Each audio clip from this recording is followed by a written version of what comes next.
I'd like to welcome everyone to the County Commission meeting tonight.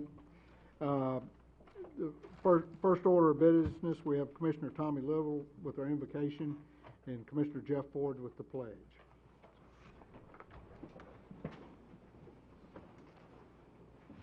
Let us pray. Our Father, we ask for your blessings on those assembled here today and also for our state and national leaders. We also ask that you protect those who serve us both here and abroad to protect our freedoms and to protect our properties and life. We ask for a special blessing tonight for the Fox family and the Pratt family for the loss of their loved ones. And Father, as we come here together, we seek your help with our affairs today. Bless this meeting with your divine intelligence. Help us to make the best use of our own. Please share a little of your wisdom with us to help us do right by all concerned. Thank you for your heavenly blessings. Amen.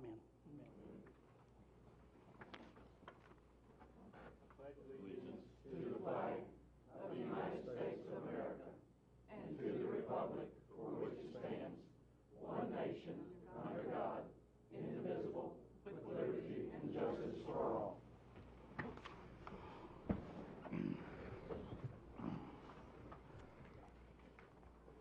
The first order of business, if you'll push your present button for roll call.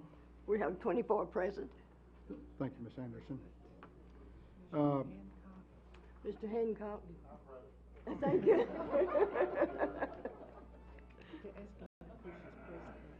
Will you please punch your button, John? Recorded. Thank you. All right, we're all good. Would like to thank Chief Dusty Rhodes is here in the audience with us from the Sheriff's Department, also Deputy Dickel and Deputy Lynn Sutton. Appreciate y'all being here. Thank you. The first item I have is approval of the minutes. They were mailed to you from September 13th meeting. Move for approval. Commissioner Little, Commissioner Chalifant, second. Mr. Chairman? Yes, sir. I have a correction. Okay. I believe it's page 6 of the minutes under Rules Committee. Commissioner from Districts 11 and 12 on the Rules Committee should read Brandon Ryan instead of Steve Smith.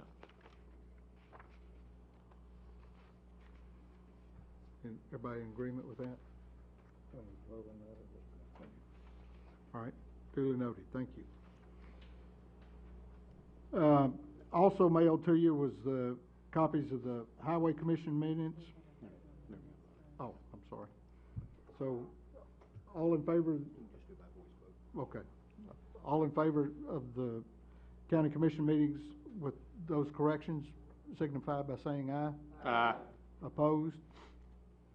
Passes unanimously. Second item is approval of minutes of the Highway Commission meeting that were mailed to you under separate cover. I'll entertain a motion. Second. Commissioner Cook, Commissioner Smith, the second. All in favor? Aye. Opposed? And they passed unanimously.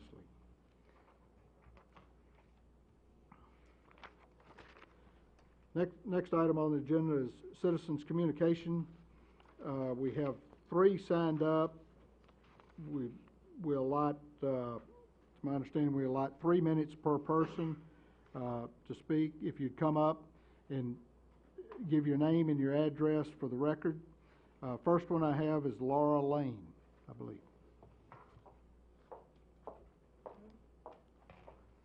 Good evening. My name is Laura Lane. I live at 1346 Elliott Road, Franklin, Tennessee. I'm here to speak to you tonight about school zoning. I'm sure you've all heard that that's going on, and it affects the county commission in the following ways. As parents, we've wondered why school zoning, while the Williamson County Schools, as part of the process, has chosen to ignore proximity as a factor in determining the school zones. Their number one goal in this rezoning has been utilizing the capacity of schools. Various members of the Board of Education and the Director of Schools have told us parents that the County Commission has looked us in the eye and told us we cannot build new schools until the current capacity is utilized everywhere. There's a brand new school in the south part of the county, Summit, that needs to be filled, and that's creating empty seats at other southern county high schools. This has resulted in some geographically heinous consequences. For us in Franklin, we're being moved from a school that's a little over 3 miles away to a school that's 12 miles away. And in the case of that school that's 12 miles away, it has many empty seats next year, but in 5 years it will be over capacity. They're moving us to Thompson Station solely because that's where the seats are. And because of that, they're going to move us from our middle school in Franklin city limits, where we live, to an overcrowded K-8 school in Leapers Fork, because it feeds into that faraway high school. They're not, however, taking kids from our current middle school, Grassland Middle, and moving them up to Brentwood, which is under capacity, and it's only 3 miles away from Grassland, because that middle school, Brentwood, feeds into Brentwood High School, which, although it has room, doesn't have the plethora of empty seats that Independence High School has. They're telling us that this is because the county commission won't build schools where they're needed until the schools that have seats anywhere in the county are all utilized. This cannot be what the county commission had in mind. I understand that as the county commission, you're stewards of all taxpayers' funds and not just the parents. But having a logical zoning plan that's based on proximity creates certainty. It would make Williamson County more attractive to new companies and new residents. So we ask you, if you did in fact set this limit on building new schools or forcing the Board of Education to fill seats wherever they are in the county, regardless of where the kids live, that you lift this restriction. And if you didn't in fact impose this restriction, then please speak to the Board of Education on our behalf before this zoning plan goes into effect. Thank you. Thank you. Next person we have is Ryan Finley.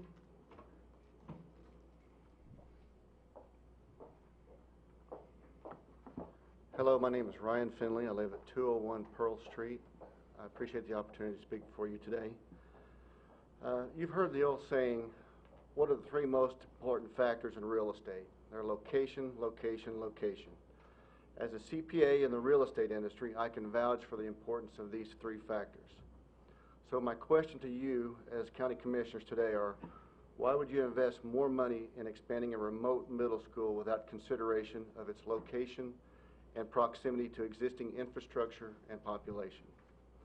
Dr. Looney and the Board of Education envision making the remotely located Hillsborough Middle School the new West Franklin Middle School by expanding the school to accommodate over 1,000 students. In my opinion, this is taking a small problem, making a huge error, and creating a larger future problem. We recognize the need for a middle school may not be immediate in our area, but the staff's numbers reflect that existing facilities at Grassland Middle School and Brentwood Middle School could accommodate the West Franklin students until it is time to build new facilities. This is a better use of the tax dollars than adding on to an existing building in a bad location. Last week, Dr. Looney was gracious enough to come out to West Haven last week for an open forum regarding the school board zoning. When asked during the meeting, Dr. Looney stated that West Haven, or the area around West Haven, would be the optimal and best location for the West Franklin Middle School. Again, as a CPA in the real estate industry, I would not invest $30 million in a facility in a bad location just because the land was free. Why not invest a little bit more and get the facility that you want where you need it? As a commissioner, you are a steward for the whole county and not just the Board of Education. One of the headlines this week, an article in the Tennessean, was about Vanderbilt Medical Center purchasing a very large tract of land near Nissan in Cool Springs. Please take a look at Vanderbilt's recent purchase. I'm sure if they wanted to, Vanderbilt could have built this land and had free land anywhere that they chose to. But Vanderbilt decided to purchase that particular tract of land because 3 reasons: prime location around the existing population and projected growth areas; 2, depressed land values in the current real estate market; and 3, the existing roads and infrastructure already in place. This is exactly what you need to do as a commission. The same conditions exist for the county that was in place for Vanderbilt. Now is the time and a great opportunity for the county commission to step up and purchased land to build the new West Franklin Middle School along the Highway 96 corridor on the west side of Franklin and not Leapers Fork. Thank you for your time. Thank you. The next person we have is Thomas Hamlet.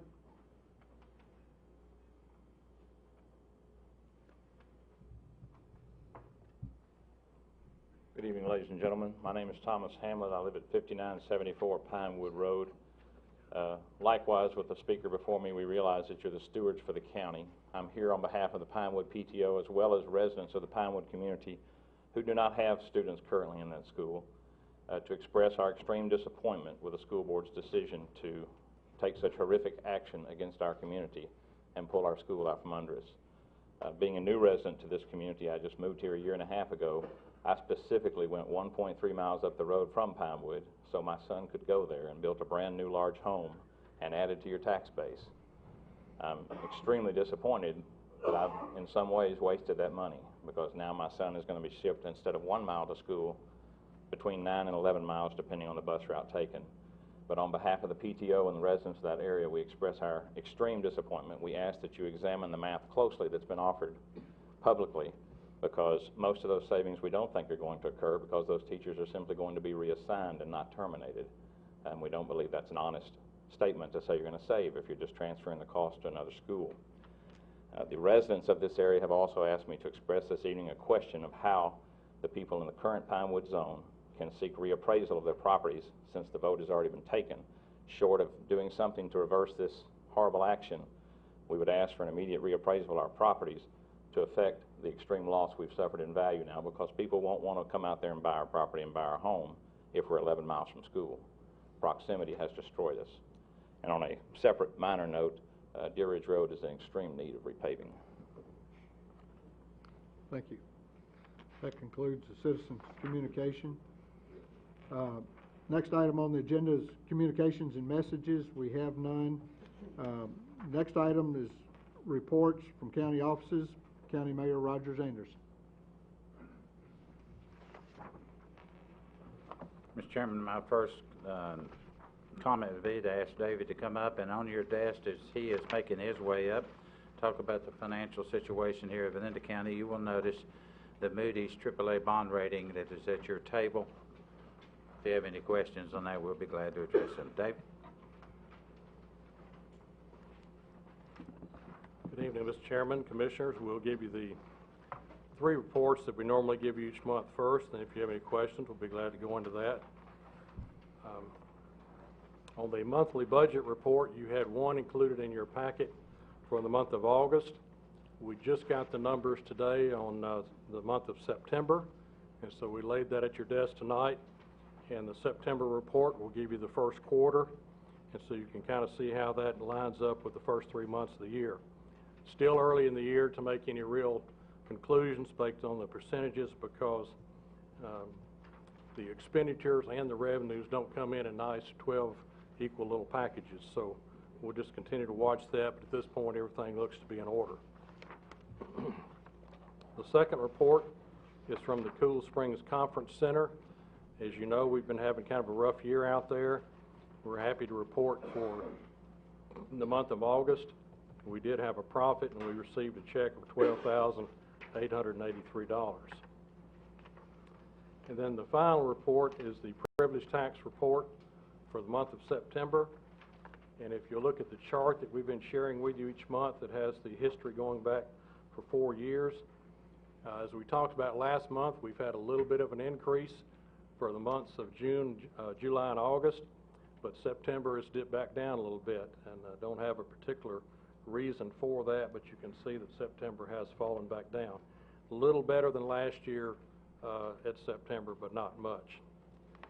Those are the 3 reports we bring to you, Mr. Chairman, on a regular basis. As the Mayor mentioned about the Moody's letter that you have in front of you, and also tonight we laid at your desk our annual debt book that Stevens does for us, our financial advisors, and that details all of our debt at June 30th of this year. And when Moody's does issue a report, normally that's when we're having a bond sale. We'll have a bond sale this Wednesday. for the money to finish the Summit High School and for the Trinity School. So they have looked at that sale and issued our AAA rating again, and when they do that, it's not just for that sale, but it's for our entire debt. Mr. Chairman, if there are any questions, I'll be glad to. Any questions for Mr. Coleman? I see none. Thank you, David. Mr. Chairman, I have nothing else to report other than to say thank you to David and Nina, Stevens, and our bond counsel, Bassberry and Sims, for preparing the report that's laying on your desk. As you know, we're one of two. We used to be one, but Hamilton County is in the process of getting their AAA rating. Franklin and Brentwood and the city side pulled their AAA rating. So once again, Williamson County, thanks to the efforts and the conservative manner in which you budget, being able to have this Moody's AAA rating, which is a very significant accomplishment each and every year. Thank you, Jack. I'll answer any questions if you have any. Okay, thank you, Mr. Mayor. Next report we have Dr. Mike Looney, Director of Schools. Good evening, Mr. Chairman, County Commissioners. We do have one matter before you tonight that really didn't come from the school district, but we stand ready to provide. It's a reporting requirement on your behalf, and we certainly stand ready to provide that report as upon your request. I will just update you about the district events. As is well known throughout the community, we are in the midst of a examination to try to complete a district-wide rezoning. We've gotten a portion of that work out of the way. There's still much work to be done. The board meets on Thursday and then again later in the month to address this matter more formally. It's very challenging, as you might imagine. We also continue to make progress on our district-wide strategic plan, which will hopefully lay out the vision and the shape for our district to proceed for the next 7 years. We're glad to answer any questions that you may have at this time. Any questions for Dr. Looney? Commissioner Wilson? One question I had, many times in the emails and communications that we have with the outlying communities, in this rezoning process, there has always been that ultimate question that comes down: why did you as commissioners, county commissioners, provide the money for such and such? Now, I think a general answer might be good, just to let those that are viewing this meeting might know that we as are the funding body for the Williamson County schools, but there's a lot of that funding that is primarily done within your the school board itself. Is there kind of an answer that you could tell the viewing audience of the difference from the on certain things, Dr. Looney? I'll attempt to. Thank you for your question. First of all, I'd like to thank this body for being our funding agent and for working hand in hand with the Board of Education to meet the needs of the boys and girls that we're charged with serving. Certainly as it relates to rezoning, as this body is aware, it's a very complex issue, and we've had many iterations of this over the course of the last several decades.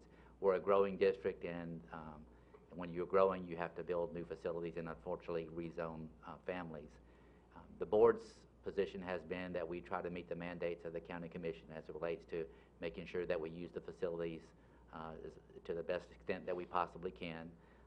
One of the challenging elements in this process is that we're not a cookie cutter kind of community. We have rural portions of our community, and we have very densely populated portions of our community.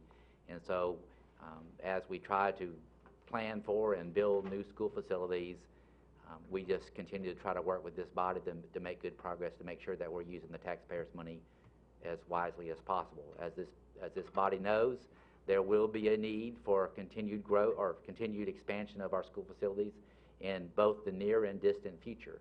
At some later time, we'll be coming to you with our long-term vision of where we think the needs for the community are, and try to partner with you to meet those needs. I'll follow up on that. You might mention also that during the budget process, which is always approved in the July meeting that you have just had your budget approved in July of this year. Yes, ma'am. And so going forward, we are into a new year partially where that funding has already been appropriated in most areas, but then when there are special needs, that's when you come back. Is that correct? Yes, ma'am, that's correct. And just for public consumption, we're in very difficult financial times across not only our area of the state, but across the state and in the nation. And so I certainly appreciate the difficult position that this body's in as it relates to making sure that we use the money that we do have available in the wisest way possible. Thank you. Commissioner Ricky Jones? Yes, Dr. Looney, I'd like to state on record that I'm very disappointed in the closing of Pinewood. I'd like to know the criteria used in closing the school, that the school board went about. What were the specific reasons that Pinewood was closed? Yes, sir, there were several reasons. The primary reason was the financial sustainability of a small campus. 100 students in the school was, in our minds and in our interpretation, in your minds, cost prohibitive, and it did not work in a way, or the continued existence of the school did not work in a way that allowed us to continue offering quality programs to the boys and girls at Pinewood. What's planned for the facility? My recommendation to the board has been to establish a facilities reuse committee made up of board members, county commissioners, and citizens to begin examining the potential opportunities that exist from the facility being there. Do we have a time frame? Or I'm hoping that the board can agree to that at this next board meeting. And how much cost or money are we actually saving by closing that school? I'm afraid to guess, so I'm going to ask Leslie. Do you remember it was $680,000.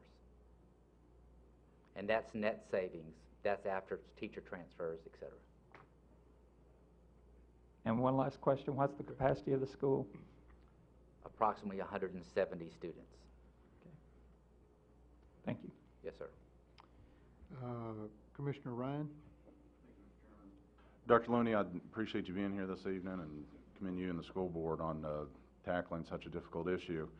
In regards to Centennial High School, I know your office reported that that the school is actually built for 1,800 students, and since its opening that it's been used for 1,600. Has your office learned any more as far as how this happened, and what is your office and the school board doing to ensure that it doesn't happen again? Because obviously it's been underutilized by 12% for a number of years now, and as we were talking here beforehand, you mentioned the sensitivity as far as the costs that we're all facing right now. What's being done to make sure that it's not happening again, and do you have any idea how this occurred in the first place? Well, I can certainly speculate. I can't, give you a definitive answer. I will tell you that I have gone back to the news archives of when the school was originally planned, when the funding proposal was submitted to the county commission, and followed that process up to date. And there is a timeline where it's evident that the number changed from 1,800 to 1,600, and that timeline surrounded a conversation about optimal capacity versus maximum capacity. And to illustrate that, I think there's a very significant difference between the maximum capacity of a room and the optimal capacity of a room. We can, as an example, we could potentially house 2,000 students at Centennial, but we couldn't provide those students with an adequate education. At that point in time, or somewhere during that timeline, there was a school facilities committee that was established, and they reviewed the optimal capacity and the maximum capacity of facilities, and out of that came the number 1,600, and apparently stuck some decade and a half ago. Okay. As it relates to the latter part of the second portion of your question, I am meeting with staff. We are determining and auditing the facilities at all of our high schools currently this week, and we'll continue that through the rest of our facilities. We have noted that we can make some adjustments up in some cases and down in other cases because programming changes over time. And the example that I can give you is from Centennial. It was reported in the media recently, and that is there is a wonderful computer-assisted drafting program there. It's very popular amongst the students. And when that program first started, it was housed in one single classroom. But now the program has grown to 140 plus students and now occupies 2 classrooms because of the space needs. And so that obviously affects classroom capacity in that particular area. The same is true with automobile and culinary arts and some of the specialty programs that we offer. So it's not just the architect's version of what the building's capacity should have been. It also is impacted by programming needs in schools. And so we'll be providing that information to the board very, very directly. Thank you. Yes, sir. Commissioner Dwight Jones. Thank you, Chairman.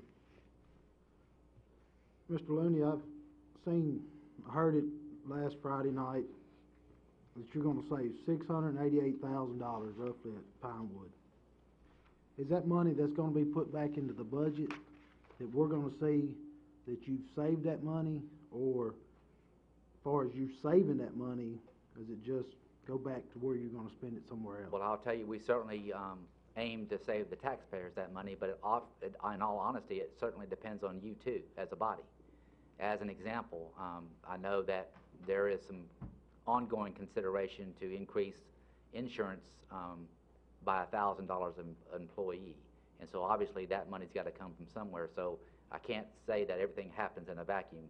The reality of it is when Pinewood's doors close, $688,000 some odd dollars, and I don't have the exact pennies tonight, but approximately $688,000 will not be spent on continuing Pinewood's existence. Now, whether that money is in the form of a tax rebate or if it's to offset some additional expense that this body asks us to incur, I can't say at this time. Okay. As far as the $688,000 that you're saying you'll save August 1st roughly, that's a whole lot cheaper to me than building a new school. You're talking about wanting to build a new school.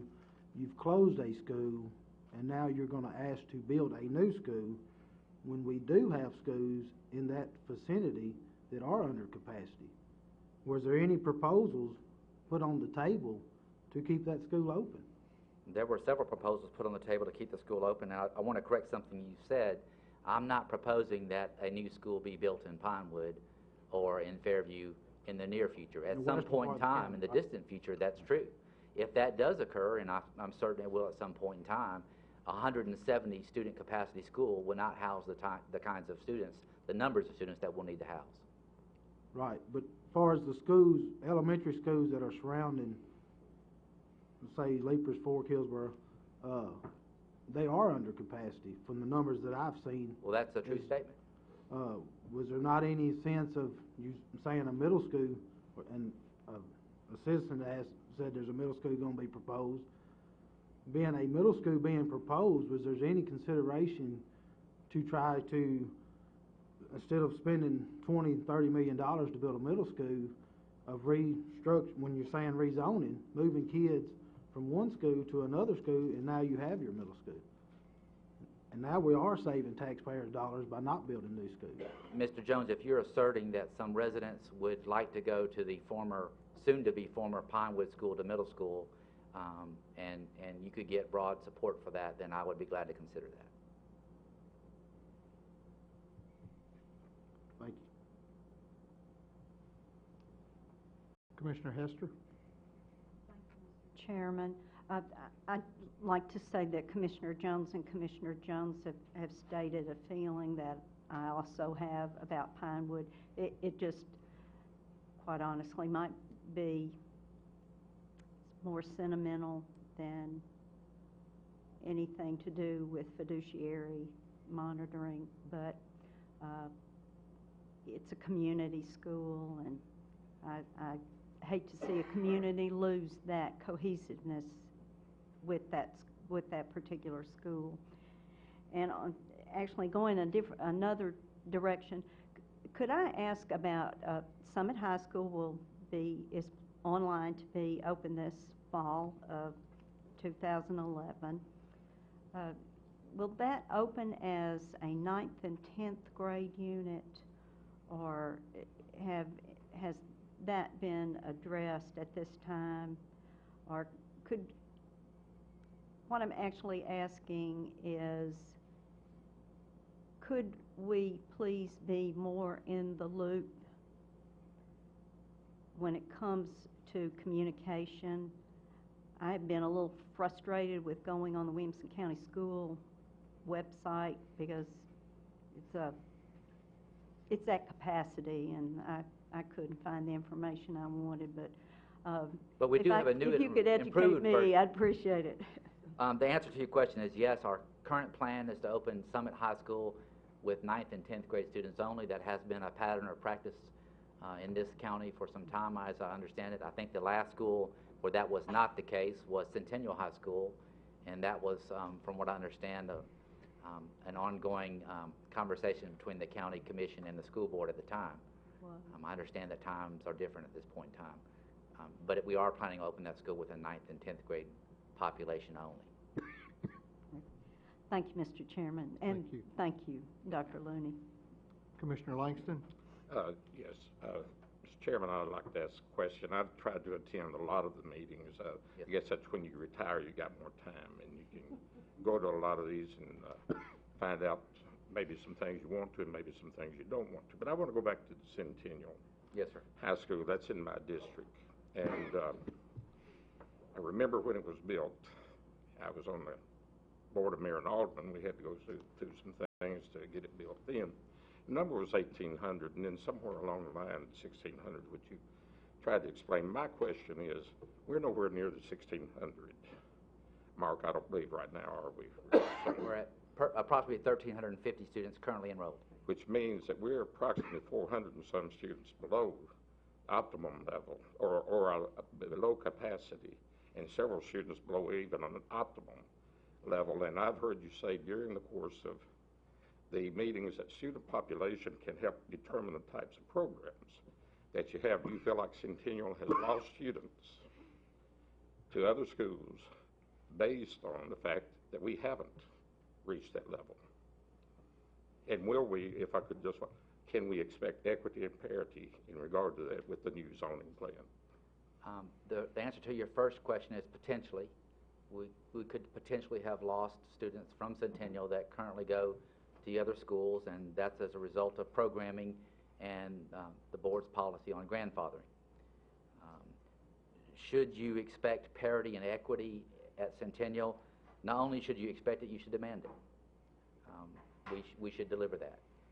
However, I want to caution us on one matter. I do not believe that parity is equivalent to the size of a school. And to be perfectly frank with you, we are going to have a very difficult time populating Centennial with 1,800 students, or whatever the new number is. And the reason is because of the location of 3 high schools, which you can almost throw a rock to. You got Franklin, Centennial, and Ravenwood that geographically are very close to each other. And so the only way to get to 1,800 students at Centennial, because it's in the middle, is to take students from Franklin or take students from Ravenwood. Ravenwood's overcrowded, Franklin's overcrowded. But to accomplish that, you have to go past those 2 schools, essentially, and have students go past their home school, which is what I would call it, to come to Centennial. And so the whole conversation that we've been having across the community is proximity, proximity, proximity. And proximity is important. But proximity and maximizing capacity and having clean feeder patterns work in opposition to each other.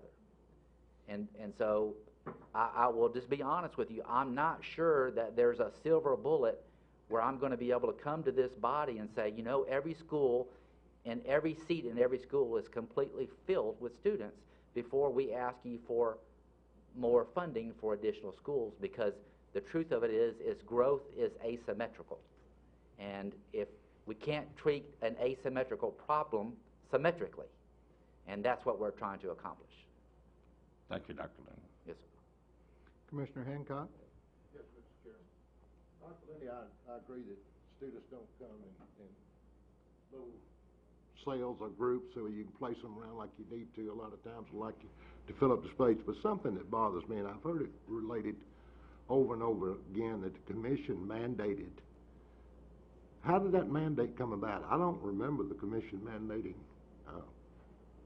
that at all. That was, refresh my memory there, if you can, please. Well, that's a very fair question, but I came here in December, so I can't tell you what happened before December.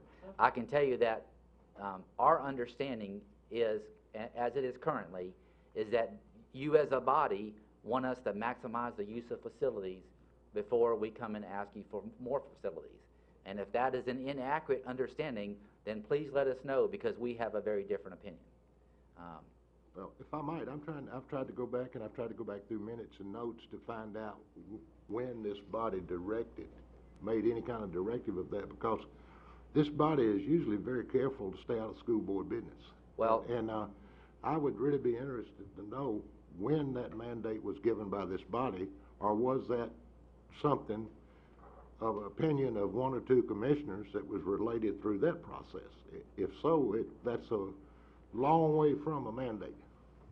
I concur with that statement. Thank you. Thank you, Commissioner Hancock. Any other questions for Dr. Looney? I see none. Thank you, Dr. Looney. Are you sure? No, I'm not, but thank you. Go ahead.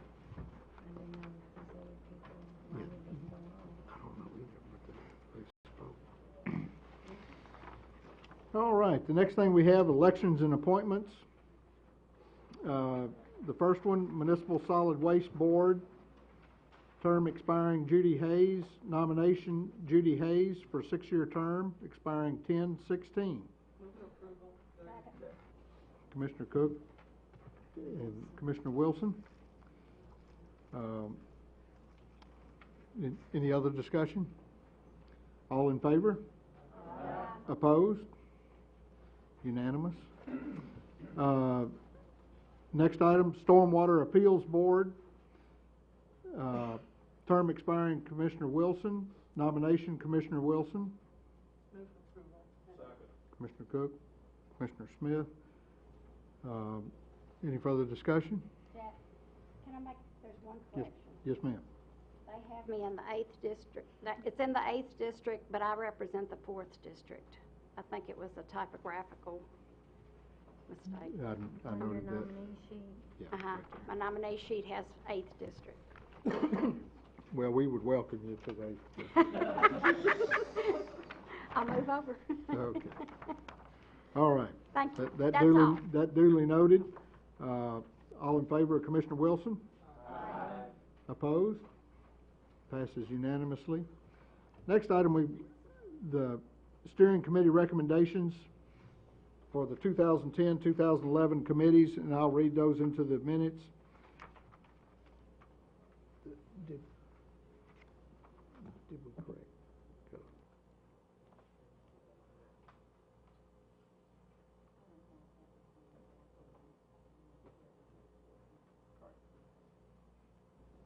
Investment Committee, Rogers Anderson, Chairman, Joey Davis, Trustee, Travis Hawkins, Brian Bethard, Judy Hayes. Second. Proper motion, second.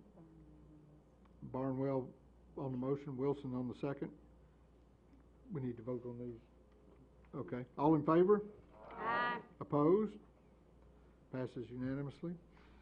Law Enforcement Public Safety, Doug Langston, Bert Chalifant, Ernie Williams, Jeff Ford, Judy Herbert, Dwight Jones, John Hancock. Move for approval. Commissioner Ricky Jones. Who was second? Commissioner Hester, second. All in favor? Aye. Opposed? Passes unanimously. Education Committee, I have Mary Brockman, Kathy Danner, Betsy Hester, Ricky Jones, Tommy Little, Judy Herbert, Steve Smith. Entertain a motion. Move approval. Commissioner Brockman, and Commissioner Commissioner Hayes, second. All in favor? Aye. Opposed? Public Health Committee, Education passed unanimously. Public Health Committee, Tom Bain, Cheryl Wilson, Judy Herbert, Bob Barnwell, John Hancock, Dwight Jones, Ernie Williams. Entertain a motion. Steve Smith and Arlene Cook, the second. Ready to vote? All in favor? Aye. Opposed? Passes unanimously. Audit Committee, Lou Green, Brian Beathard, Betsy Hester. Entertain a motion. So moved. Second. Commissioner Bain, the motion. Second, Tommy Little. Tommy Little. All in favor? Aye. Opposed? Passes unanimously. Property Committee, Judy Hayes, Steve Smith, Cheryl Wilson, Tommy Little, Bob Barnwell, John Hancock, Mary Brockman. Entertain a motion. So moved. Commissioner Wilson, Commissioner Cook the second. All in favor? Aye. Opposed? It passes unanimously. Tax Study Committee, Ricky Jones, Bert Chalifant, Travis Hawkins, Doug Langston, Tommy Little. Entertain a motion. Colleen Cook and Commissioner Green the second. All in favor? Aye. All right, moving on. Hospital Board of Trustees, 3-year term expiring 5/13. To fill the unexpired vacant term, nomination Jack Walton. Move for approval. Second. Commissioner Chalifant and Commissioner Smith, second. Any other nominees? I see none. Ready to vote? All in favor? Aye. Opposed? Thank you. Highway Commission, 2-year term expiring 3/12. Filling the unexpired term of Renus Baker, who passed away. We have 2 nominations, but I understand Mr. Rice would like to address this body? Yes, I would. Okay, come up, Mr. Rice. Ladies and gentlemen, I have decided to withdraw my name from this contest. I feel that Wayne would make a better candidate, since it was his stepfather that served on this board for many, many years. And Wayne and I have talked. Wayne, would you come up, please? Wayne and I have talked, and we both agree that we can work together for our area of Williamson County, for the betterment of our people and for the taxpayers. So, Wayne, good luck.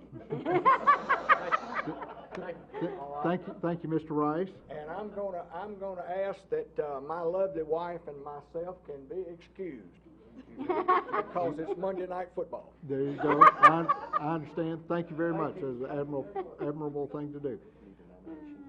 Need a nomination for Wayne Davis. Commissioner Brockman, Commissioner Chalifant, I believe, the second. Ready to vote? All in favor for Mr. Davis? Aye. Opposed? Ms. Davis, would you like to say a few words? Yeah, a little surprised, but Mr. Chairman, I'd like to thank you and all the commission, and I'm looking forward to working with all the other road commissioners, and I hope I can do you a good job. I plan on doing you a good job. Thank you much. We're looking forward to working with you. Next item I have is your notaries in the packet, and I'll entertain a motion for those. Second. Commissioner Smith and Commissioner Cook the second. All in favor? Opposed? All right.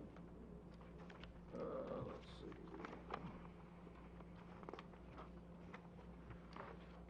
see.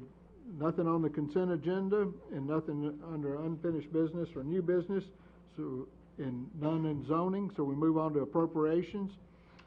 Resolution 10-10-4, resolution appropriating and amending the 2010-2011 Sheriff's Department budget by $75,218.76, revenues to come from state grant funds.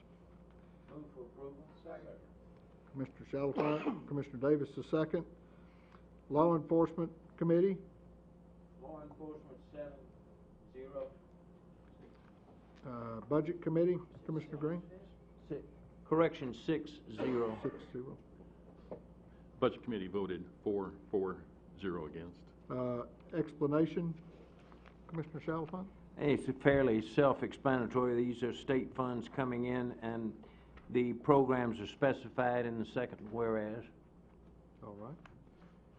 Any questions for Commissioner Chalfant?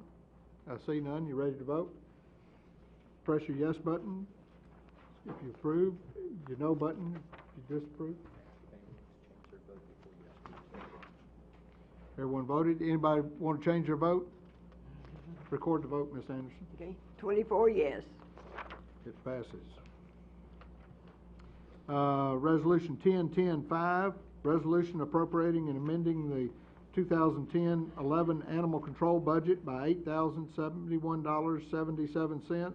Revenues to come from unappropriated county general fund balance. Commissioner Hayes? Move for approval. Okay. Commissioner Little, the second. Commissioner Green, Budget Committee. Budget Committee voted 4-4, 0 against. Commissioner Hayes, explanation. Quite often, the Williamson County Animal Control gets donations from citizens for specific purposes, and sometimes for just other special needs outside the normal operating budget. There has been money in the fund balance that did not roll over for that purpose, and we're just keeping it there for safekeeping until there is a need. I think there's some 30,000 total that is a result of donations. We're asking that $8,071.77 be put in the money now, so it can be used for benefit of the animal control and the animals there. Thank you, Commissioner Hayes. Any questions? I see none. You ready to vote? All in favor, push your yes button. Opposed, your no button. Anyone like to change your vote? Record the vote, Ms. Anderson. 24 yes. Passes unanimously. Resolution 10-10-6, resolution amending the 2010-11 General Sessions DUI Court budget by $60,676.37. Revenues to come from state grant funds. Commissioner Barnwell, second. Commissioner Little. Law Enforcement Committee. Law Enforcement, 6 in favor, 0 against. Budget Committee, Commissioner Green. Budget Committee voted 4-4, 0 against. Explanation. This is grant funds coming in for creation and implementation of a DUI court, which we've already approved back in November of 2009. Any questions? Ready to vote? All in favor, push your yes button. Opposed, your no button. Everyone voted. Anybody want to change your vote? Record the vote, Ms. Anderson. 24 yes. It passes unanimously. Resolution 10-10-10, resolution appropriating and amending the 2010-11 Highway Department budget by $129,313 for paving expenses, revenues to come from road maintenance bond. Move for approval. Second. Commissioner Brockman, second. Second. Commissioner Davis. Highway Commission 4-4, 0 against. Budget Committee. Budget Committee voted 4-4, 0 against. Explanation, Commissioner Green. Yes, the Mallory Valley Utility District installing water lines in the vicinity of Beach Creek caused some damage to the highway out there, and facilitated the need to access funds from a letter of credit posted by the utility to make the needed road repairs. Any questions? And if I may, I'd like to add, Eddie, that road looks great out there. Appreciate that. You ready to vote? All in favor, push your yes button. Opposed, your no button. Anybody want to change your vote? Record the vote, Ms. Anderson. 24 yes. Passes unanimously. Resolution 10-10-1, resolution to adopt a policy regarding the automatic dissolution of employment positions created by the receipt of grant funds once the funds have been expended. Commissioner Williams. Thank you, Mr. Chairman. We need a motion. So moved. Okay. Second. Commissioner Green, the second. Human Resources Committee, 4-4, 0 against. Budget Committee. Budget Committee voted 4-0 against. Now, Commissioner Williams, It explanation. went through the Education Committee today too, and it passed. Oh. What was the number on the education? Education was 5 yes, 0 no. Thank you, Commissioner Williams. Thank you, Mr. Chairman. I'll try to be brief. I didn't realize that this resolution was gonna cause controversy, so to speak, but, time before last in the, Law Enforcement Committee meeting, there was a resolution that came through which created a position for grant, which created a grant position. This has come up under other committee meetings that we've had where personnel positions that were created by grants. And so the discussion began, and the one that was created, that came up through the emergency management, what they did was work through human resources, and they came up with a document that the person signed that knew that if grant funds went away, the job may go away, and I qualify may. So in seeing all the different grant positions come up over the years, I thought it would be well to have, when someone is hired into a grant fund, by a grant fund, that they sign a document with HR, that they understand that the job is funded by grant and that the job could go away. And this doesn't terminate the job, it brings it to the county commission's attention, and I know it affects different departments, but it does allow us to view the jobs that are out there on grant, and we want to refund them. We can do so, or they may terminate. And I'll let Bobby Cook address any other questions that we may have out there. I would ask for the support of this. It's indicated to me through the committees that everybody thought it was a good idea, and I think there's been some concern probably raised that I don't think are concerns, because the purpose and the intent of this is to bring all these positions back to the board, back to the county commission at budget time, really, and to see which ones are funded, which ones are not funded, and then to make a determination of what the county wants to do. If someone, hypothetically, if somebody wants to keep a position, that the grant funds may come out, they come before the county commission, they make a case out for that position, we're convinced that it's a good position, it ought to be done, then we can fund it.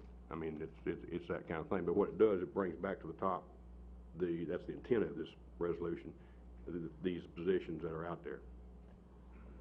Thank you, Commissioner Williams. Any questions? I see none. We ready to vote? All in favor, push your yes button. Opposed, your no button. Everybody voted. Anybody like to change their vote? Record the vote, Ms. Anderson. 24 yes. It passes unanimously. Resolution 10-10-2, resolution making corrections and assessments for the 2008 taxes. Commissioner Wilson? Move for approval. Second. Commissioner Cook, the second. Tax Study Committee? 3-4-0 against. Budget Committee? Budget Committee voted 4-0 against. Commissioner Wilson, explanation? Okay. Each year we have taxes on our record showing. They are provided originally through the property assessor's office and then sent to the trustee's office. This would release from double taxation some of the people that are on there. And for that reason, it is necessary that these corrections in the county assessment's office for 2008, as directed on the attached list sheet, and changes in tax assessments submitted here within, and the trustee be relieved of any responsibility to the county for these erroneous assessments. In looking at this, it is very confusing for those especially that are on the or that are new on our county commission, and it's hard to read numbers sometimes and wonder, well, who is that? But anyway, the appropriate systems might explain that and do a little bit better job so they'll understand rather than just the numbers. But this is done every year so we can write these off of our tax records. Thank you, Commissioner Wilson. Any questions? Now, if I may add, on the second page there is a letter from Joey Davis, trustee. That there is a positive gain of $1,517,000, so which is indicated on the last page. So, yes, thank you. We're ready to vote. All in favor, push the yes button. Opposed, your no button. Anybody like to change your vote? Record the vote, Ms. Anderson. 24 yes. Passes unanimously. Resolution 10-10-3, resolution to amend resolution number 9821 relative to the expenditures of litigation taxes for courtroom security. Commissioner Chalfant? Move for approval. Second. Commissioner Williams, the second. Law Enforcement Committee? 6 in favor, 0 against. Budget Committee? Budget Committee voted 4 for, 0 against. Explanation, Commissioner Chalfant? As it relates to Resolution 90821,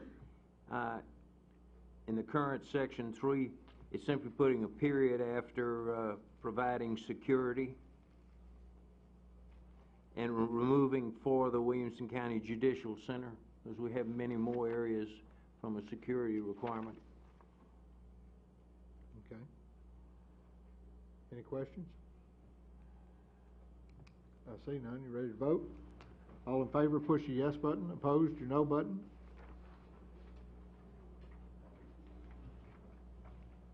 Anyone like to change your vote? Commissioner Hayes.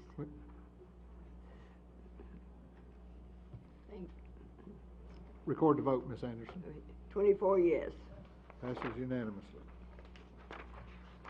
Resolution 10-10-7, resolution authorizing the Williamson County Mayor to enter into an interlocal agreement with the City of Spring Hill and the Town of Thompson Station to define each party's financial responsibilities and the total cost for an interchange justification study. For approval. Second. Commissioner Hancock and Commissioner Hayes on the second. Economic Development Committee was 11 for, 0 against. Budget Committee? Budget Committee voted 4 for, 0 against, as amended. Would you like to make that amendment, Yes. Commissioner Green? It's, you also have a copy of the amendment in your packet, also at the bottom of the amendment. The amendment being to include the following text at the end of the resolution. And be it further resolved that support and approval for this interchange study is not intended to take precedence over any projects currently approved and or funded by the Tennessee Department of Transportation. Proper motion. Commissioner Green made the motion. Commissioner Barnwell, you made the second. Proper motion second. Discussion on the motion. Commissioner Ryan. Just a quick question. I don't know if this is best suited for the mayor, and this is just to help me understand the resolution in front of us. On page 2 of 3 for the joint resolution, third whereas down, it mentions the current 2030 long-range transportation plan adopted by the Nashville area MPO includes project LRTP-3046 to construct interchange at Interstate 65 and Thompson Station Road with a 2030 planning horizon and an estimated cost of $6.5 million. So has this already been adopted by the MPO, Mayor, Mr. Mayor, for 2030? Mr. Mayor. Yeah. Commissioner, if you will allow me to answer, let me tell you the way this is going to work. And it, I guess about 6 months ago, I was approached about looking at doing an interchange justification study, and in that resolution that you have before you, 10.10.7, and you go over to the purpose of the agreement, which is on the after the resolution, the first page, it says The purpose of the study is to determine whether an interchange at or between Thompson Station East and Duplex Road would relieve traffic congestion in the southern end of Williamson County. The first resolution, the resolution you're addressing here, 10.10.7, is to actually outline the players of who is approving this justification study. Once the justification study is completed, which will be the second resolution, 10.10.8, that resolution that enters into an agreement with our engineering firm here in town, Wilbur and Smith. Once all the study is completed in some 8 to 10 months down the road, this justification study will come back, make its way through the Thompson Station, Pound of Thompson Station, Spring Hill, and back to our county. Then it'll make its way up to Nashville at the MPO level. At the MPO level is where all funding approvals are that go through for the Tennessee Department of Transportation projects that they look at. There's an MPO for Knoxville, there's one for the western part of the state, and for Middle Tennessee. Doing the justification study does not guarantee it'll get on the 2035 plan. All the study is the study to say there is a need to look at this geographic area for an interchange at some point into the future. Notice it says 2035. Now you would hope that you might be able to, based upon traffic patterns, based upon population growth, based on a lot of things, you might be able to move that up sometime a little bit in the future. But all that justification study does is send it over to the MPO. The MPO studies it, looks at the full cost, looks at the implications, the numbers that you're looking at, but in no way has this been approved, and in no way has this been presented to them for any funding. This is where it starts, or the justification study. Did that answer your question? Well, yes, sir, it did. But one of the other questions that I had is it appears that, and this could be ignorance on my part, Mr. Mayor, and I apologize, is that it's showing on the joint resolution page 2 that it says that the current 2030 long-range plan adopted by the MPO already includes this construction interchange. Is this a new study in addition to that one that's already been accepted? It's not supposed to be on the 2035 plan at all. It's on the 2030 plan. 2030 plan. So what he's saying, I think, Mr. Mayor, I think what he's saying is that it's already on the MPO, so is this something new and different? It's not on the 2020. Come on up, Steve, if you don't mind, Mr. Chairman. It's a different location? Yeah. Now, this is the first time for it. Okay. I can tell you, I serve on the MPO. This is not on any kind of 2035 plan out there in the future. This is the first step. Okay, very good, thank you. So let me get that clear. So we're changing the location of the interchange in terms of the study. It was on at this location for 2030 and was adopted by MPO in 2007. I'm almost, if you would allow, Mr. Chairman, if I could ask Wilbur and Smith, who is consulting engineering firm, Steve Campbell might be able to address that as far as the location. Okay. The 2030 plan has specific projects in it, and it has a group of projects that you almost label as a wish list.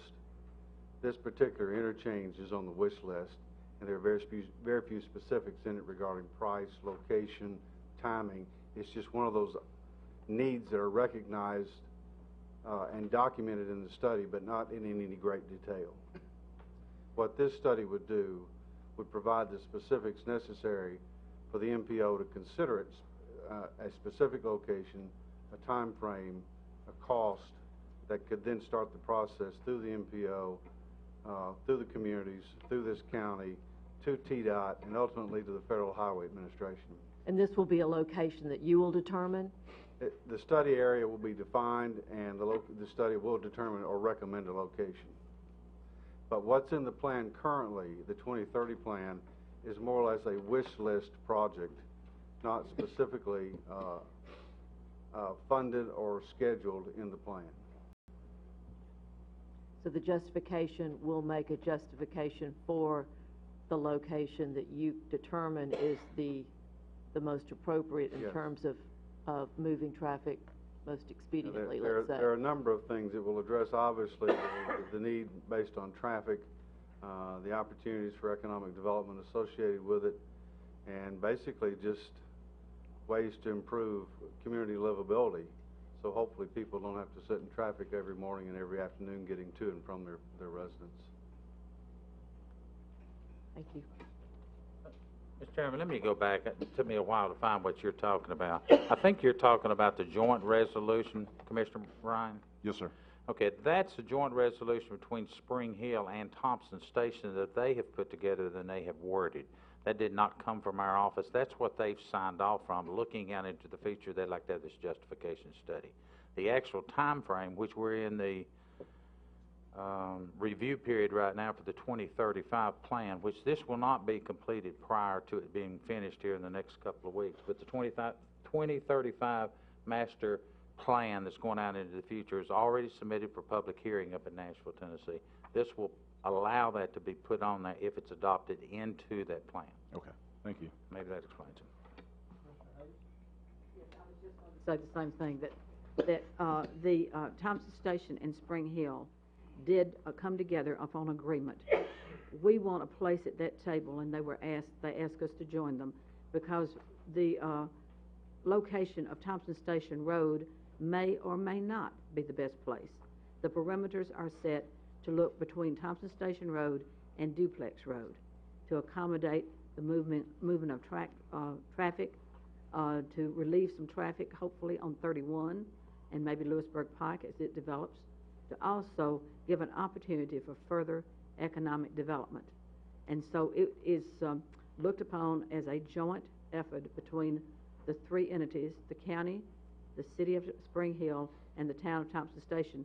The city manager of Thompson Station, the city administrator is here, Greg Langley is, and I'm sure he would be glad to address it if you have anything further. But if we have a seat at the table, we can all partner together, and that is another example of a chance of us to work together for the good of our citizens on all the cities and the county. And the money that we would spend would not be more than $20,000, and the mayor has assured us that when the donations and the money from the cities come in, then and only then will he write the additional check. So I think it's an investment in our future, it's an investment in the area, and it's a partnership with the town of Thompson Station and the city of Spring Hill that will benefit us all. I ask for your approval.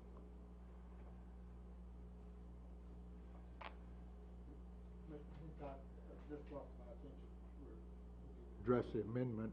That's what Okay, go ahead. based on the comments, and I would just wanted to ask, is the maker of the motion for the amendment still want to make that motion? It seems like that these comments might have cleared that air there, so that it's maybe not needed. Just a question. Mr. Mayor. Commissioner, if you would, go ahead and vote on that. Remember, we've got several cities involved in this, plus we've got not just Thompson Station and Spring Hill, but we've got other cities that may have projects on the 2025, 2035, 20 different plans, and we want to assure our other cities that this is not to take over any other projects they've got, and this is the way we came up with that amendment. Okay, that makes sense. We're ready to vote on the amendment. All in favor, push the yes button. Opposed, your no button. Anybody like to change their vote? Record the vote, Ms. Anderson. Okay, 24 yes. All right, the amendment passes. Now we'll move to the resolution. We're ready to vote. Any comments on the resolution as amended? Are you ready, Linda? You ready? Do it. Yeah. Ready to vote? If you're in favor, push the yes button. Opposed, your no button. Anybody like to change their vote? Commissioner Hayes. Commissioner Hayes?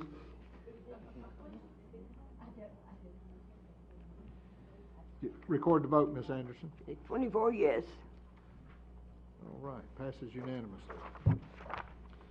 The companion resolution to this, 10-10-8, resolution authorizing the county mayor to execute a contract with Wilbur Smith Associates for a interchange justification study conditioned on the city of Spring Hill and the town of Thompson Station executing an interlocal agreement to reimburse the county for their share of the total cost to obtain the study and amending the county general miscellaneous budget by an amount not to exceed $120,000. Commissioner Hayes, Commissioner Hancock second. We'll get it right here in a minute. Economic Development Council, 11-4, 0 against.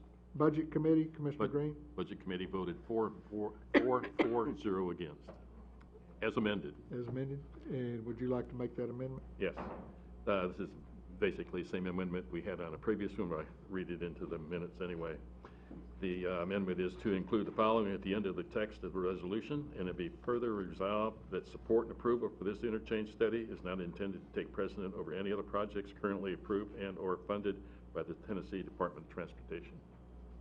Thank you, Mr. Green. Proper motion. Commissioner Barnwell, is there a second? Second. Commissioner Green's a second.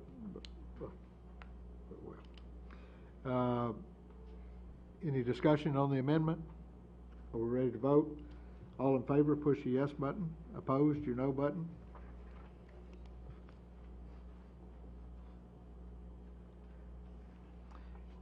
Anybody wish to change their vote? Record the vote, Ms. Anderson. 24 yes. All right. Now we vote 10-10-8 as amended. If you're in favor, push the yes button. Opposed, your no button. Anybody like to change their vote? Record the vote, Ms. Anderson. 24 yes. It passes unanimously. Resolution 10-10-9, resolution updating Williamson County Occupational Safety and Health Program. Commissioner Green? Move for approval. Commissioner Wilson, the second. Explanation, Commissioner Green? This is, it's in compliance with Public Chapter 561, General Assembly, from the year 1972, and the Board of Commissioners established this health program for the employees. And it's a program that needs to be updated every 5 years, and we've to the point of updating it. Okay. And if you have any any questions, I would refer to Wayne, if he hasn't left the building. Also need to get the Purchasing and Insurance Committee report, which was 5-4-0 against. Budget Committee, Commissioner Green? Budget Committee voted 4-4-0 against. So we're ready to vote. All in favor of 10-10-9, push your yes button. Opposed, your no button. Anyone like to, Commissioner Barnwell? Anyone like to change their vote? Record the vote, Ms. Anderson. 24 yes. Passes unanimously. Any further business? I'd like to thank Commissioner Cook for the goodies left on your table. We'll meet down in front if you want to trade. So I'll entertain a motion to adjourn. Thank you.